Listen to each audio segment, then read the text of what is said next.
साल भर मैंने जॉब किया, 24 लाख का पैकेज था, लेकिन कुछ चीजें मिसिंग थी। तो उनका बचपन से था जब मेरा बेटा अधिकारी बनकर समाज में कुछ कंट्रीब्यूशन करेगा। तो 173 रैंक फर्स्ट अटेम्प्ट, बहुत ही बड़ा प्राउड मोमेंट मैं मानता हूँ इसको। नमस्कार साथियों, सिविल सेवा मार्गदर्शन के यूट्यूब चैनल पे आपका स्वागत है।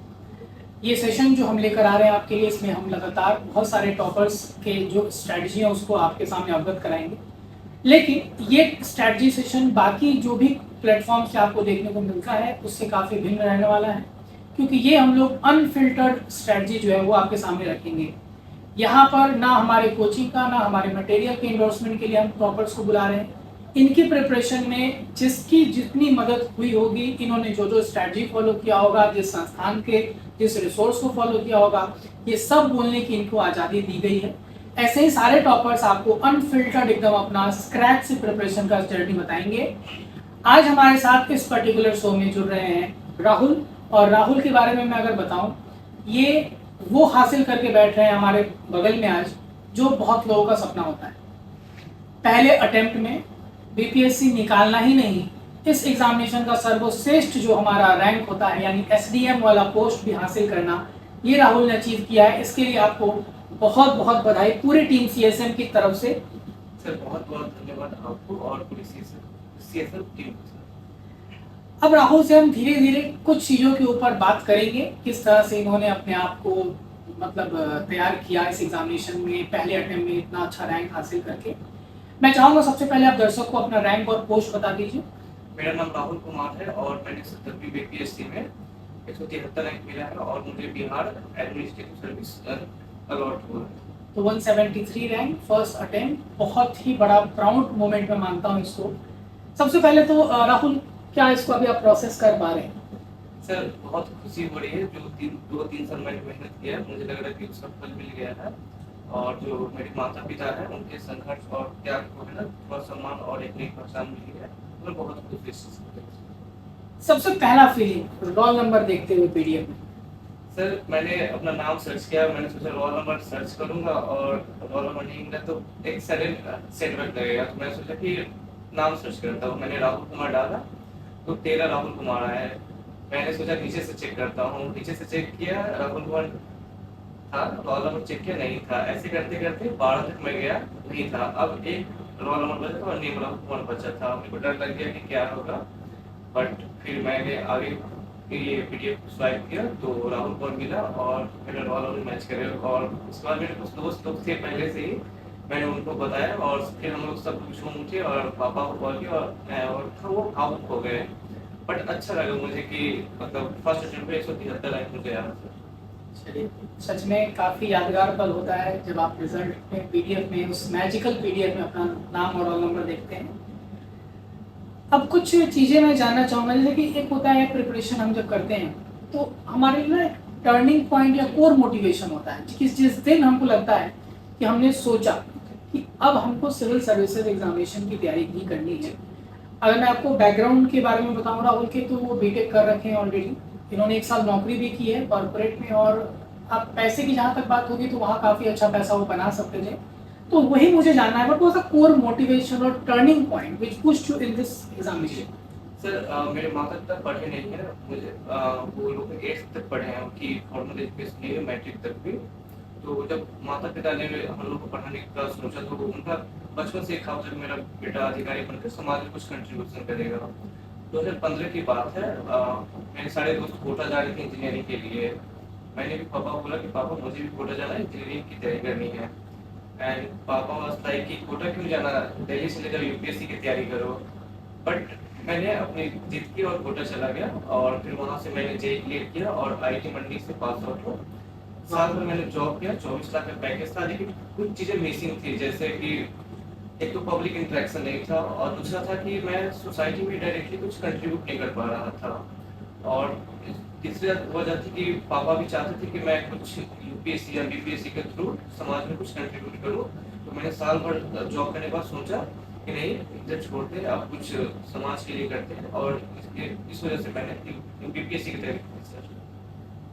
ये सच में एक मोटिवेशनल होगा। मैं व्यूअर्स को ही बता दूं, 24 लाख का पैकेज छोड़कर सरकारी नौकरी की तैयारी करना, और वो 24 लाख का पैकेज सिर्फ आप पैकेज के रूप में मत देखिए। आपका लाइफस्टाइल, आपका रहन सहन जो होता है, आप अगर बैंगलोर में जॉब कर रहे हैं, आप दिल्ली पुणे में जॉब कर रहे हैं, और अभी आपको बिहार में किसी गांव में पोस्टिंग मिलेगी, किसी ब्लॉक में मिलेगी, तो ये एक बहुत बड़ी बात है। सच में एक मोटिवेशन मुझे लग रहा है कि हाँ, ये एक आपने डिसीजन जो लिया, और खासकर माँ बाप के लिए ये डिसीजन बहुत बड़ी बात है। इसके लिए मैं आपको सैल्यूट करना चाहूँगा।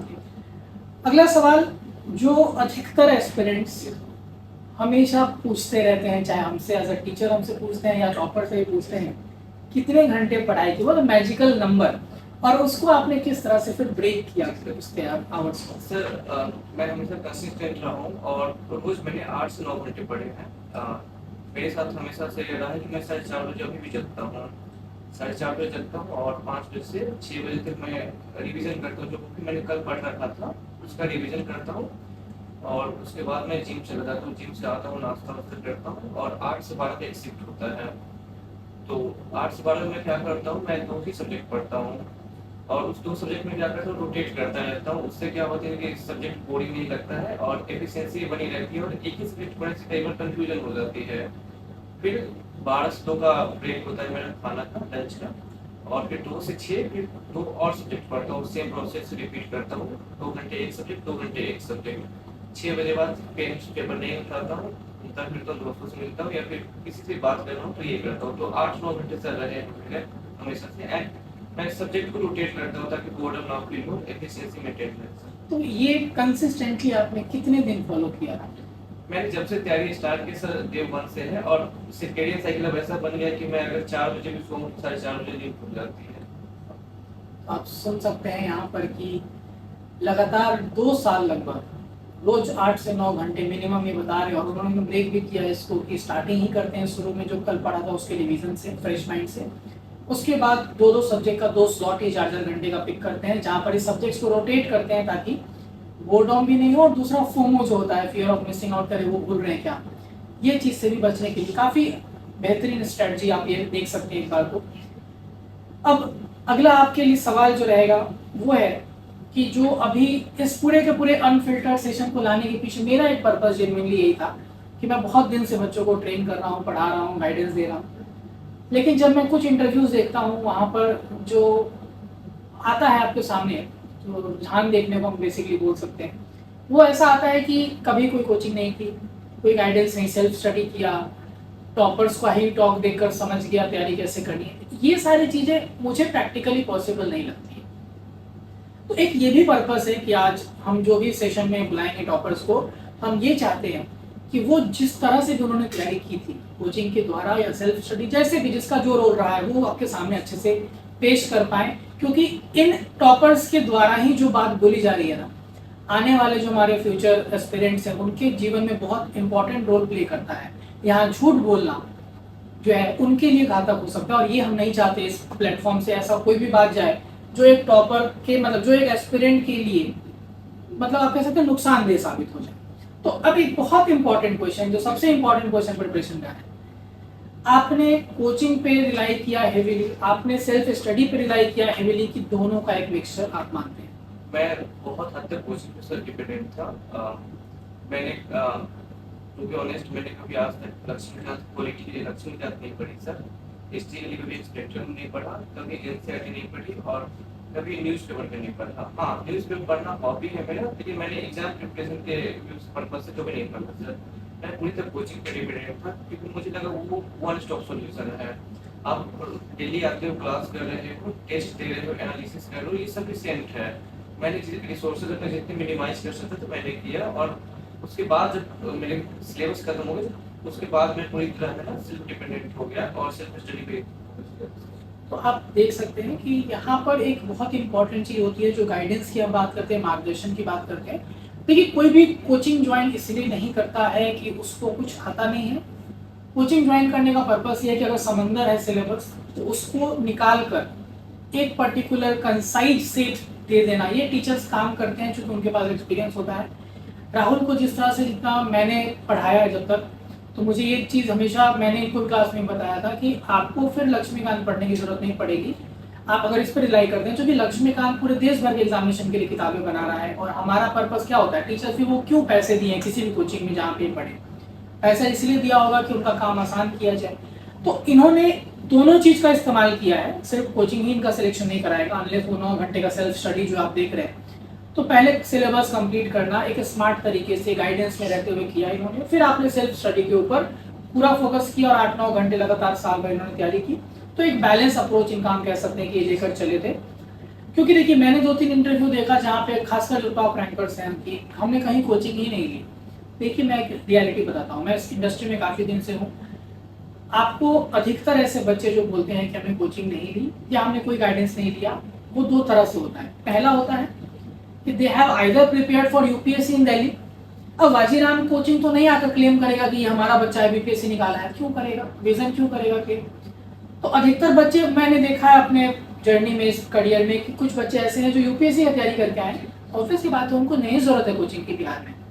आप बिहार स्पेशल और फैक्ट्स पढ़ लेंगे, आपका पीटी आराम से हो जाएगा। मेंस का सिलेबस मोर और लेस बराबर दिखता है, तो लोग टेस्ट सीरीज से काम चला लेते हैं। लेकिन कोई गाइडेंस नहीं लिया है, ये मैं मानता हूं कि पॉसिबल नहीं। चलिए आगे राहुल से हम लोग प्रीलिम्स के बारे में स्ट्रेटजी जानेंगे।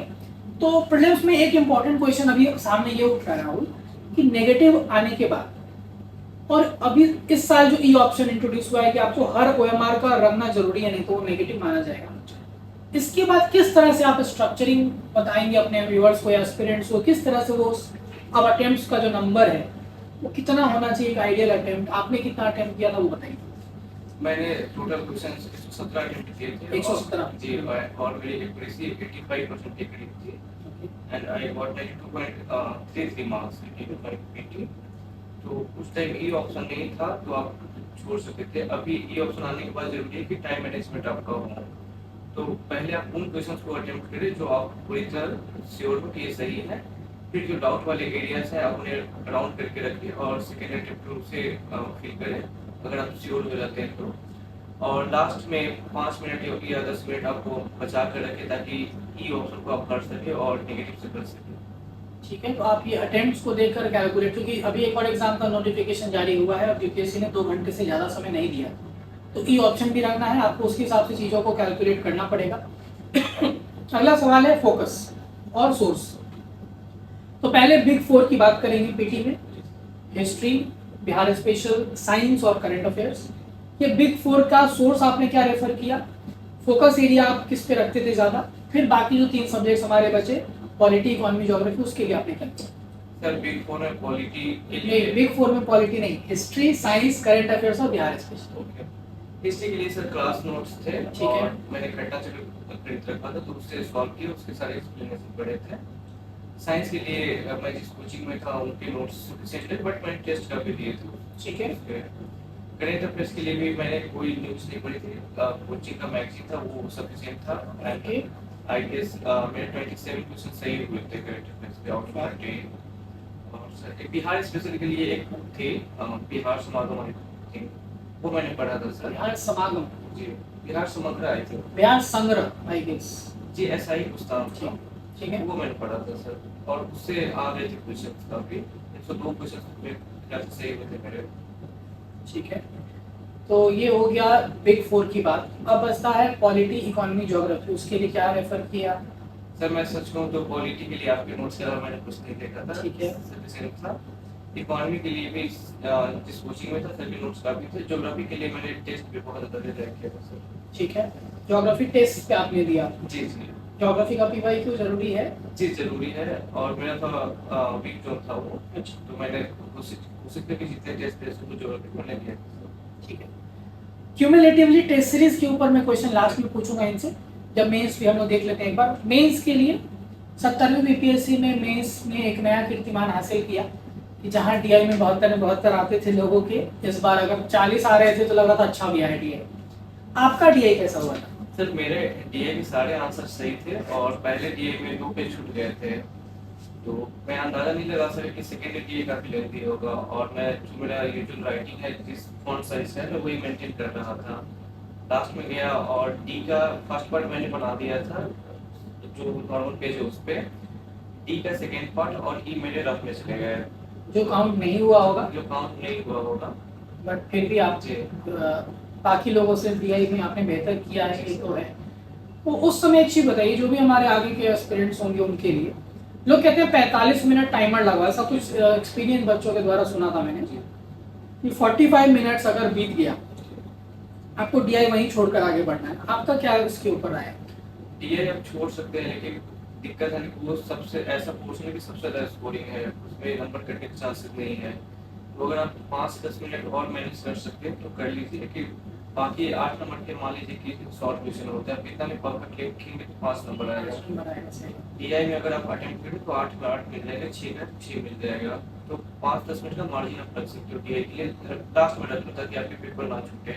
बट डीआई को कोशिश करके करके आए सर। तो डीआई को लेकर राहुल ने जो कहा, हमारा एक्सपीरियंस भी यही रहा है कि अगर लेट होता है तो आप 5-10 मिनट का बफर ले सकते हैं।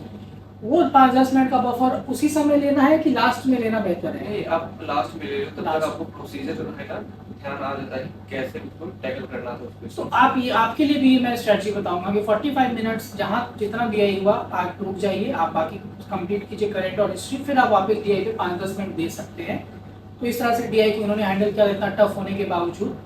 करंट अफेयर्स के लिए सर मैंने एक उसकी कोचिंग ज्वाइन की थी, उन्होंने ऑफर किया था कि अगर आपका पीटी हो जाता है तो आपके मैथ्स के पैसे रिफंड कर दिए जाएंगे। तो भरोसा था कि पैसे रिफंड हो जाएंगे, तो मैंने उनका कंटेंट ले लिया था। तो करंट कुछ नहीं से पढ़ा था सर, और पॉलिटी की जो चीज़ें चल रही थी करंट वो आपने पढ़ाया था क्लास में। ठीक है, तो करंट और ज़्यादातर 17वीं में करंट पॉलिटी का पूछा गया था। आप 206 नंबर का वेटेज रहा था GS1 GS2 मिलाकर सिर्फ पॉलिटी से, तो वो तो हुआ। और जब हम बात करते हैं GS2 में, जी सर, अभी तो हालांकि मार्कशीट नहीं आया है, जब मार्कशीट आएगा तभी हम व्यूअर्स से शेयर जरूर करेंगे। और हाँ, इसी वीडियो के डिस्क्रिप्शन में आपको एक लिंक दिया जाएगा जहाँ पर इनकी कॉपीज अनइवैल्यूएटेड आपको मैं शेयर करूँगा आज। आप कॉपी देखकर भी एटलीस्ट ये तो गेस कर लेते कि इनका PDF में नाम रहेगा, आप कुछ नहीं भी जानते हो तो।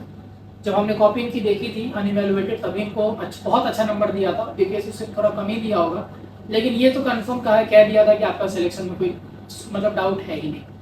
तो मैं कॉपी भी आपको डिस्क्रिप्शन में लिंक डालूंगा, आप वहाँ से देख सकते हैं इनका अनइवैल्यूएटेड कॉपी। अब मेंस में GS2 में जब हम बात करते हैं तो जो इकोनॉमी ज्योग्राफी वाला पार्ट है, जो थोड़ा अनप्रिडिक्टेबल लगता है, कभी ज्योग्राफी के क्वेश्चन ज़्यादा, कभी इकोनॉमी के क्वेश्चन ज़्यादा, आप इसको कैसे टैकल करते हैं?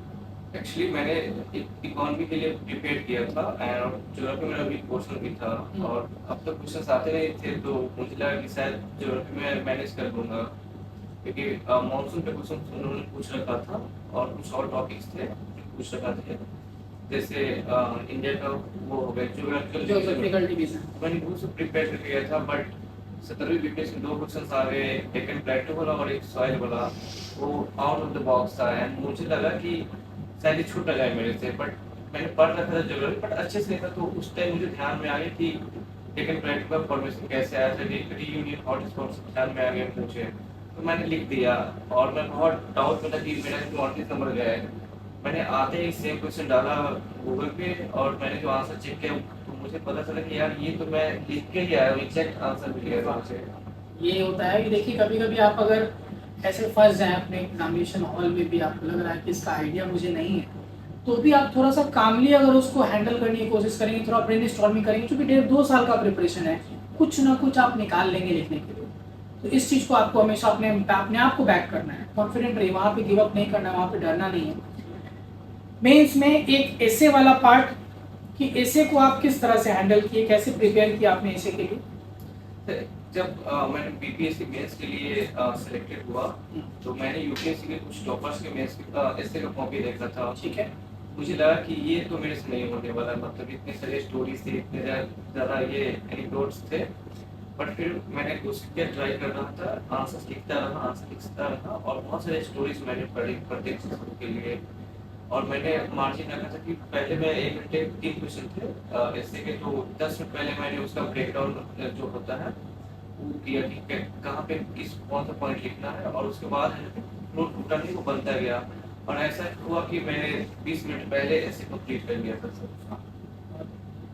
अब एक चीज और, mains is all about what you have thought, you must write it also. जी जी। So how many essays you have written, पहले उसके बारे में बताइए। अभी तक कितना एसे लिखा आपने प्रिपरेशन के मैं बाद? सच बोलूँगा तो सर मैंने 3 ऐसे ही लिखे थे। मैंने कभी रूम पे प्रैक्टिस नहीं करी थी मैं वो आंसर राइटिंग की, बट ये है कि मैंने टेस्ट कभी नहीं छोड़ा था सर। ठीक है, आपने ऐसे 3 लिखा है, ज़्यादा आंसर राइटिंग नहीं किया। नहीं सर। बट यहाँ पर मैं थोड़ा सा इस अनफिल्टर्ड को थोड़ा फिल्टर करना चाहूँगा। Answer writing is very important, क्योंकि इन्होंने उसका जो जगह है वो टेस्ट सीरीज चुना था। ऐसा नहीं है कि ये नहीं लिखे, हम ये कोई वीडियो में बोल दे अगर कि हाँ मैं डायरेक्टली एग्जामिनेशन में लिखा था, वहीं पे वो वीडियो को छोड़ दीजिएगा, स्किप कर दीजिएगा। इन्होंने घर पे प्रैक्टिस नहीं की है ज़्यादा, लेकिन उसके बदले इन्होंने टेस्ट सीरीज, सारे टेस्ट सीरीज जहाँ जहाँ टेस्ट इन्होंने दिया था वो मल्टीपल जगहों पे इन्होंने प्रैक्टिस किया है। सो आंसर राइटिंग का कोई स्किप करने का ऑप्शन नहीं रहता है, कि ये भी मानते हैं क्योंकि इन्होंने टेस्ट दिए हैं काफ़ी सारे। और जब मैं अपने क्लासेस की अगर बात करूँ तो मेरे क्लास में ही अच्छा खासा आंसर हम लिखाते थे सरप्राइज टेस्ट में। मैंने एक प्रॉपर आंसर घर पे नहीं लिखा, लेकिन स्ट्रक्चर एकदम प्रैक्टिस किया था मैंने कि मैं इस तरह का स्ट्रक्चर बनाऊंगा, अलग अलग क्वेश्चंस के लिए अलग अलग डायग्राम बनाऊंगा, ये प्रैक्टिस किया था, लेकिन एक कंप्लीट आंसर नहीं लिखा था। तो स्ट्रक्चरिंग वाला पार्ट याद रखिएगा। देखिए जैसे समय हमारा नजदीक आता है ना एग्जामिनेशन का, तो बच्चे को हम भी सजेस्ट करते हैं क्या करने के लिए, कि क्वेश्चन आपके पास है मान लीजिए, अब आप क्या कीजिए, पूरा आंसर नहीं लिखिए, इंट्रो में क्या लिखते हैं, बॉडी में क्या, कंक्लूजन में क्या, उसका एक स्ट्रक्चर जरूर बना लेना चाहिए। इससे क्या होता है कि आपको क्वेश्चन कवर भी कर लेते हैं और आपका लिखने वाला समय थोड़ा बच जाएगा। टेस्ट सीरीज का क्या रोल आप मानते हैं आपके सिलेक्शन? सर सबसे ज्यादा रोल मैं मानता हूँ, जब मैंने पीटी के लिए पहला टेस्ट दिया था तो मुझे 50 नंबर आए थे और मैं बहुत घबरा गया कि 50 नंबर में क्या होगा। फिर मैं लाया टेस्ट सीरीज और उसके जो सॉल्यूशन थे पूरा एनालिसिस किया, उसका पूरे जो भी मुझे नहीं आज मैंने पढ़ा, और धीरे वो 50 नंबर बढ़ते बढ़ते 98 हो गए, और जिस कोचिंग में था उसमें मुझे 3rd रैंक तक मैं पहुंच गया था। और फिर मैंने मेंस के लिए भी टेस्ट सीरीज ज्वाइन किया। उसके बाद पहले में मेरे 284 रैंक रहे थे सर, और एक टाइम पे 2nd रैंक पे आ गया था टेस्ट में मेंस के। तो मुझे लगता है कि सबसे बड़ा रोल रहा है जो टेस्ट सीरीज का रहा है। मैंने प्रीलिम्स के लिए सर आई थिंक 250 टेस्ट दिए होंगे। आप इसको नोट कर लीजिए, 250 टेस्ट इन्होंने मॉक अटेम्प्ट्स किए हैं। ये बहुत बड़ी बात है और सच बात है, test series is very important. वो सिर्फ आपका नॉलेज का लेवल नहीं चेक कर रहा है, वो आपको उस एग्जामिनेशन की तरह तैयार कर रहा है। क्योंकि आप घर पे टेस्ट देंगे, लाइब्रेरी में टेस्ट देंगे, आपको फ़ोन चला लेंगे बीच में, एक बार नहीं फ़ोन उठा लिया, उठ के वॉशरूम चले गए, ये सब कुछ अलाउड नहीं है ना वहाँ पे। तो टेस्ट सीरीज जो इन्वायरमेंट दे रहा है वो भी बहुत हेल्प करता है। आपको 4-5 नंबर का हम मानते हैं फासला, इससे भी हो सकता है कि अगर कोई बच्चा टेस्ट सीरीज रेगुलरली दिया है, वो इन्वायरमेंट से इतना यूज टू हो गया है कि वहाँ पे उस तरह की चीज़ें उसको दिक्कत नहीं होंगी। घबराहट खत्म हो जाती है, टाइम मैनेजमेंट सीख जाते हैं आप, जो छोटी छोटी गलती करते हैं क्वेश्चंस पढ़ने में, वो सारी चीजें सर एड्रेस हो जाती है वहाँ पे। चलिए बहुत अच्छी बात है राहुल। अब पढ़ाई का तो इनका हमने पीटी मेंस का स्ट्रेटजी जाना, इंटरव्यू के लिए आपने किस तरह से अपने आप को तैयार किया? इंटरव्यू के लिए मैंने आपके यहाँ एक गाइडेंस प्रोग्राम लिया था और एक और कोचिंग लिया था। अनफॉर्चुनेटली मैं आ नहीं पाया मॉक इंटरव्यू के लिए, बट मैंने अच्छे से प्रिपरेशन किया था एंड आपने काफ़ी ज़्यादा मॉडल्स शेयर किए थे। मैं पढ़ रहा था उस टाइम उस चीज़ों को। उस टाइम एक था शराबबंदी पे कुछ चीज़ें चल रही थी, चल रहे थे, प्रशांत किशोर का बिहेवियर जो जनसुराज है वो उनका होता चल रहा था, बिहार इलेक्शन होता था, वो सब मैंने आपसे ही तैयार करके गया था। और एक बैलेंस आंसर तैयार करने के लिए, बैलेंस इंटरव्यू के लिए काफ़ी मदद हुआ था। वहाँ पे कुछ ऐसा इंटरव्यू का एक्सपीरियंस जो आपको लगा हो, कुछ क्वेश्चन ऐसा हो जो आप याद कर रहे हो और शेयर करना चाहते हैं? उन्होंने एक क्वेश्चन पूछा था मेरे से कि इंडिया से, हालांकि मेरा वो अपना सब्जेक्ट पॉलिटिकल साइंस है, इंटरनेशनल रिलेशन है। उन्होंने पूछा मेरे से कि आपको क्या लगता है पाकिस्तान, बांग्लादेश और इंडिया में क्या डिफरेंस है। तो मैंने जवाब दिया सर पाकिस्तान और बांग्लादेश का हेड ऑफ स्टेट किसी खास समुदाय से हो सकता है, जबकि इंडिया एक सेकुलर कंट्री और हेड ऑफ स्टेट किसी भी समुदाय से हो सकता है। तो उन्होंने बोला कि ठीक है, 3 मुस्लिम प्रेसिडेंट का नाम बता दो हायरार्की में। मैंने बोला कि डॉक्टर जाकिर हुसैन, डॉक्टर फखरुद्दीन अली अहमद और डॉक्टर एपीजे अब्दुल कलाम। एक और क्वेश्चन था उनका यूनाइटेड नेशन से कि आपको लगता है यूनाइटेड नेशन सक्सेसफुल रहा है। तो मैंने उनको बताया कि यूनाइटेड नेशन का स्थापना हुआ था कि 3rd वर्ल्ड वॉर जैसी सिचुएशन अराइज ना हो, लेकिन इसके साथ साथ है ना कि यूनाइटेड नेशन और भी बहुत सारी चीज़ों पे काम करता है, जैसे कि रिफ्यूजी क्राइसिस हो गया, हेल्थ केयर पे हो गया, जो बच्चों के राइट्स और इंटरनेट को प्रोटेक्ट करते हैं। बाकी मसलों भी वो काफ़ी सक्सेसफुल रहा है। हाँ, जो यूथ वाले टॉपिक है उस पर मैं उनसे इतना सक्सेसफुल नहीं कहूँगा। तो उन्होंने बोला कि आपको जैसे वीटो पावर 5 के पास ही होना चाहिए। तो मैंने बोला कि जब 5 को वीटो पावर मिला था उस टाइम का सिनेरियो अलग था, इकोनॉमिक्स अलग थी, पावर बैलेंस अलग था। आज का सिनेरियो चेंज हो चुका है। तो उन्होंने बोला कि किनको मिलना चाहिए। मैंने बोला कि जापान को मिलना चाहिए, जर्मनी को मिलना चाहिए और ब्राज़ील को मिलना चाहिए और इंडिया को मिलना चाहिए। And he was quite satisfied and ठीक है, आप जा सकते हैं। तो आईआर के ऊपर क्वेश्चन, और उस समय हमको लगता है बोर्ड ऑफ पीस न्यूज़ में था, इसलिए बोर्ड ऑफ यूएन का पीस क्वेश्चन न्यूज़। जो है मौजूद है। चलिए, पढ़ाई की चीज़ें मुझे लगता है जो मुझे जानना चाहिए कि एज एस्पिरेंट को आपको पता होना चाहिए, मैंने पूछा राहुल से। दो चीज़ और मैं इनसे पूछना चाहूँगा जो शायद पढ़ाई से रिलेटेड नहीं है लेकिन पढ़ाई में बहुत इंपॉर्टेंट रोल प्ले करता है। पहला, social media. What was the watch hours of Instagram, WhatsApp और यूट्यूब आपके फोन में? यूट्यूब का होगा योगदान एंड बाकी सोशल मीडिया का कम है, बट संडे को मैं यूज करता था क्योंकि संडे को कुछ पढ़ाई नहीं करता था। वो क्रिकेट करीब होता था, दोस्तों से मिलता था और जो भी करना है कर लेता था। 6 दिन पढ़ाई करता था और 1 दिन फ्री रहता था सर। तो 6 दिन ही पढ़ते थे उस दिन, उनका जो वॉच आवर्स था बाकी ऐप्स का, इंस्टाग्राम ये सब का, वो काफ़ी कम या ना के बराबर बोल सकते हैं। संडे को ही अपने आप को समय देते थे, वो जरूरी भी है ताकि आप अपने आप को खोजेंगे तभी अगला 6 दिन फिर आप काम कर सकते हैं। दूसरा, कोई जैसे बहुत सारे बच्चे ये भी कहते हैं कि हाँ मतलब थोड़ा पर्सनल नोट पे है कि आप कोई रिलेशनशिप में है या कुछ है तो वो सब चीज़ें अफेक्ट करती हैं। अगर मान लीजिए ये चीज़ें अगर कोई है तो क्या इसके साथ प्रिपरेशन पॉसिबल है, और है तो कैसे वो मैनेज होता है? सर कंपैटिबिलिटी मैटर करती है। अगर आपके जो साथी है कंपैटिबल आपकी चीज़ों को समझ रहे हैं तो जरूरी नहीं कि वो डिस्टर्ब क्रिएट करे, वो साथ में लेती है। और अगर आप है किसी के साथ तो कंटिन्यू करें, लेकिन जो प्रायोरिटी है आपको डिसाइड करनी पड़ेगी। ऐसा नहीं कि जो साइड वाली चीज़ों के लिए आपका जो मेन गोल है वो बाधित हो रहा हो, पर सब साथ में रहकर आप कर सकते हैं। आपके कितने दोस्त छूटे हैं इस प्रिपरेशन के दौरान ऑनेस्टली? मैं सच बोलूं तो दोस्त बने हैं, काफी छोटे नहीं है कुछ भी। संडे को मिल लिया करता था उनसे। हाँ, घर पे नहीं जा पाया, फंक्शन बहुत सारे अटेंड नहीं किए, लेकिन दोस्त बने हैं काफी इस जर्नी में। तो ये आप समझ सकते हैं कि जो लोग आपके सराउंडिंग में हैं वो भी आपके सिलेक्शन में एक अच्छा रोल प्ले कर सकते हैं, पॉजिटिव वाइब दे सकते हैं। हाँ, आपको प्रायोरिटी सेट करने की ज़रूरत है। अगर आप इन सारी चीज़ों को एक सही प्रायोरिटी देकर रखते हैं तो आप सब कुछ बैलेंस करके एक साथ चल सकते हैं, सिलेक्शन ले सकते हैं और पहले अटेम्प्ट में एसडीएम बन सकते हैं। ये बात पे मैं ज़्यादा जोर दे रहा हूँ क्योंकि आज हमने जिनका इंटरव्यू लिया उन्होंने ये सारा कुछ हासिल किया है। सर सच हो तो जब रिजल्ट आया तो मैं पटना से 18 दोस्तों के साथ में घर लेकर गया था। तो ये हुआ जो है दोस्ती वाला काफी बड़ा हो गया और बहुत पुराने दोस्त सब थे, तो मिलता था मैं संडे को। तो रिजल्ट आया तो जितने भी सबको लेते चले गए। हमने 3 गाड़ी बुक किया और यहाँ से घर चले गए। आप देख सकते हैं 18 दोस्त रिजल्ट देखने के लिए इनके घर, इनके गांव गए पटना से, और इन लोगों ने प्लान किया था कि हम लोग रिजल्ट आने पे सब डांस करेंगे और इससे पापा को पता चले। ये सारा कुछ आपने वहाँ उस दिन किया भी। तो ये एक सीधा साधा आप देख सकते हैं, सामने आपके एक एग्जाम्पल है how you can achieve your goals, dreams with being in connection with people around you, provided you are fixing your priority and the people surrounding you are giving you positive vibes and energy, they are supporting you like your parents.